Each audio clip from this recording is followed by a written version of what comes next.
Dear Hermann Graf, Your Excellency, Prime Minister Mikhail Mishustin, dear participants, it's such a privilege to address you all at a time when we so much rely on digital infrastructure and, of course, its underpinning cybersecurity.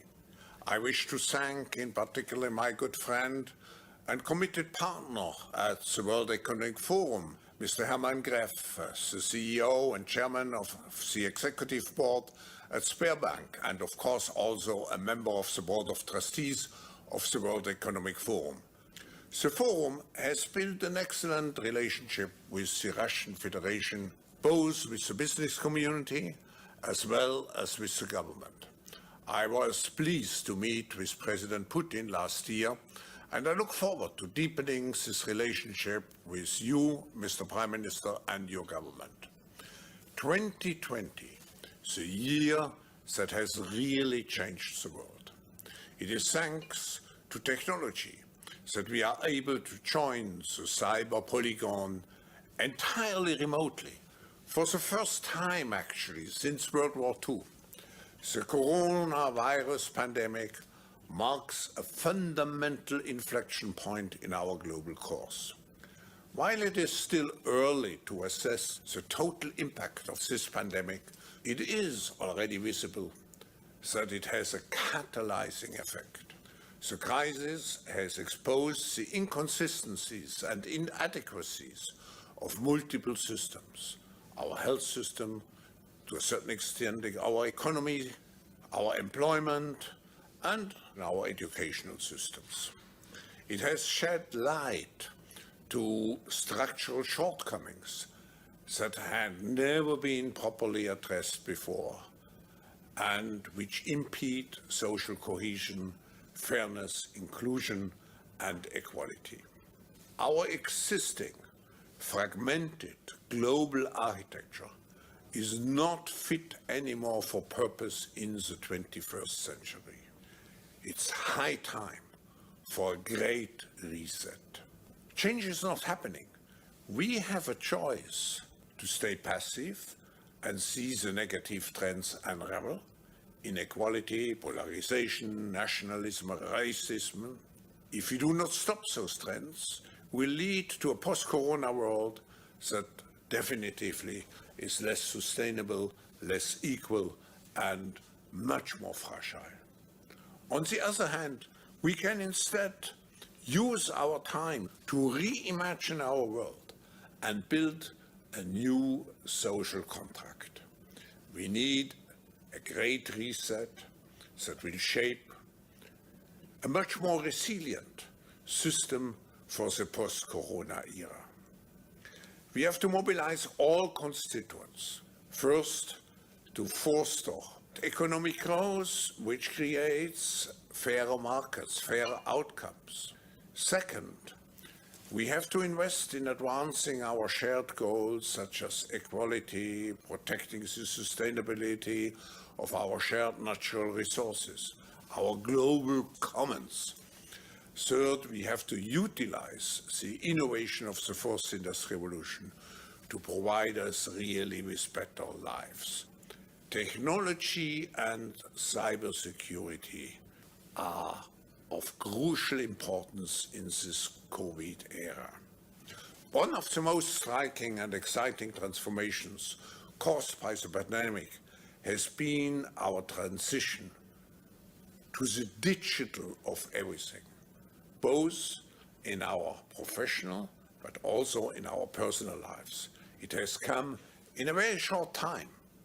And technology has been central to the way we have collectively managed also the COVID-19 crisis. It still allowed us to interact on a personal basis. It still allowed us to a certain extent to maintain our business activities. But key was always the infrastructure which made possible the delivery of essential services, the continuation of business, and the maintenance also of social contacts, even in the most disruptive moments of the pandemic. Our reliance on digital services and infrastructure has exponentially increased due to the unprecedented connectivity which we have established now. From the adoption of large-scale working from home arrangements to the use of cloud services, e-commerce, e-health, e-education. Many tech leaders have noted that within a couple of months, we achieved such advancements in digital transformation that would have taken otherwise 2, maybe 3, maybe even more years. This paradigm shift to digital has made the role of cybersecurity as a global public good even more pronounced. It serves as an enabler for business continuity and the silver thread for our connectivity.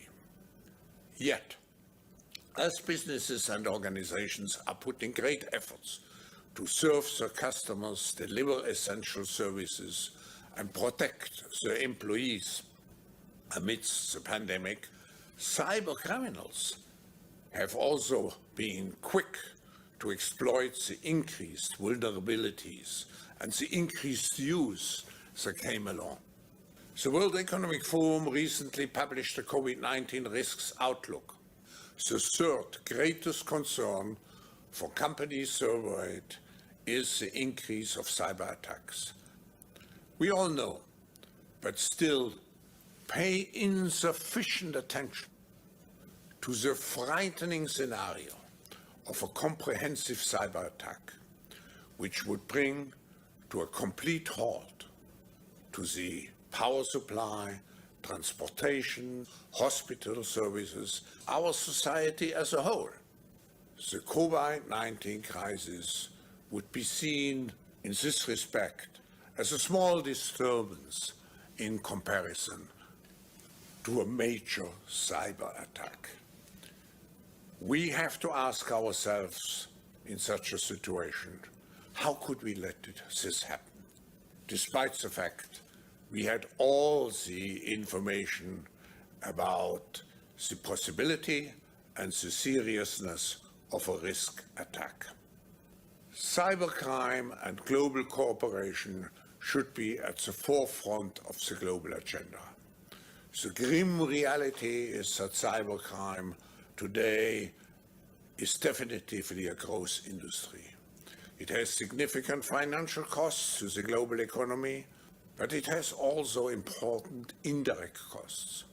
It can undermine the public confidence in digital transformation and therefore into the overall trustfulness of a society.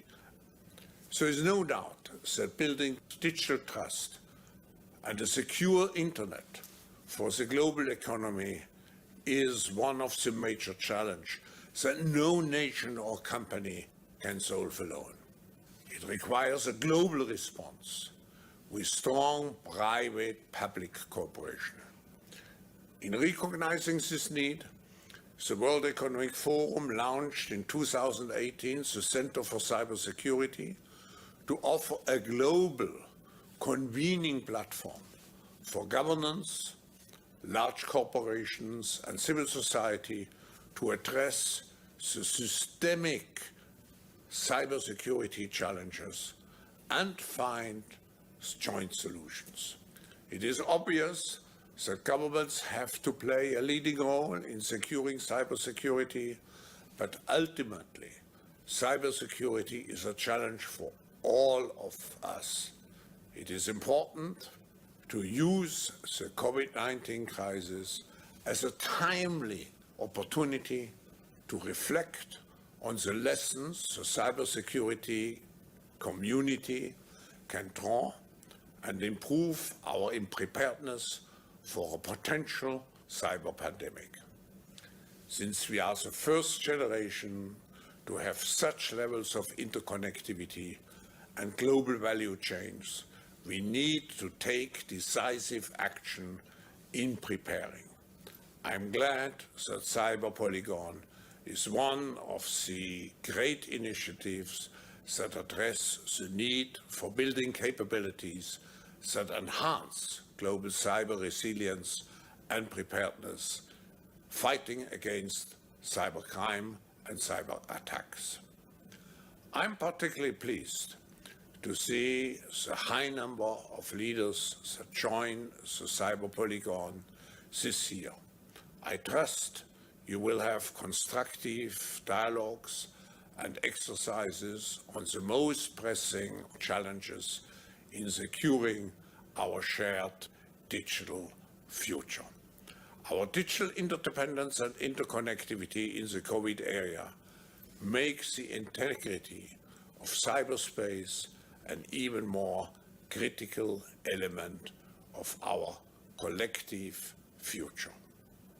I wish you every success.